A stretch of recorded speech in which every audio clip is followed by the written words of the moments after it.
Iti damdamag Cordillera nasurok 3.2 million pesos agata ti agricultural interventions ti impaay ti Department of Agriculture kadagiti manalon iti Abra. Ken 92 corn farmers iti Paracelis Mountain Province nakaawat iti indemnity checks manipod iti PCIC. Kanayunan a detalye iti report ni PTV UC intern Clytel Abellanes.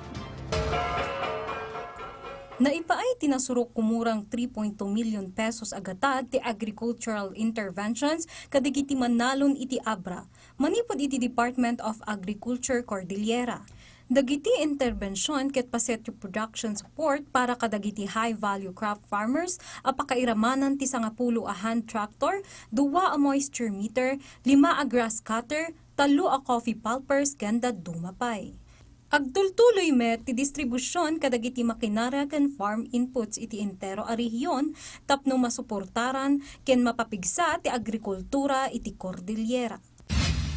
Ken iti Abra, addan ti baro a pagsapulan ken oportunidad at trabaho para kadagiti kameng ti Baog Farmers Multipurpose Cooperative. Nagbalin a posible daytoy babaen ti Fish Corps Project ti Bureau of Fisheries and Aquatic Resources wenno BFAR. Panggap ti inisyatiba amang TED iti addang bayat ti panangitandudo iti panagkalap para iti masansan at taraon. Sigun ken ni Irene Nieves, Presidente ti Baog Farmers MPC, adakkel at tulong daytoy para kadagiti unemployed ken makagatang pay iti sadiwa at taraon. As cooperative, siyempre ada tayo iti entrepreneurship, ito employment kadagiti members tayo nga awan iti employment na. Tapos magkaroon da pa iti market nga makagatang dati sure nga sa diwa ken safety nga taraon ti community.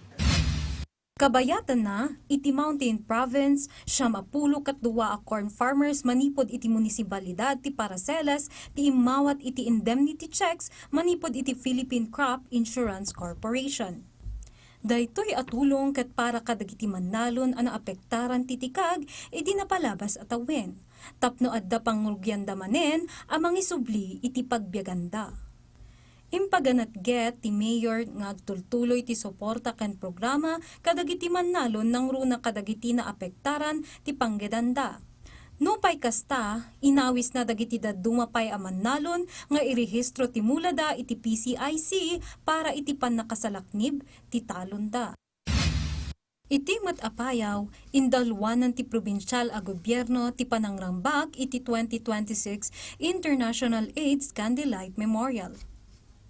Daytoy atignay ket pamalagip iti agtultuloy a panangipaay iti HIV wenno AIDS awareness para kadagiti na apektaran a pamilya ken individual. Panggap pay ti aktibidad, timang pabasit iti diskriminasyon wenno stigma babaen iti edukasyon ken husto a pannakaawat. Clytel Abellanes para iti Pambansang TV iti Baro a Pilipinas.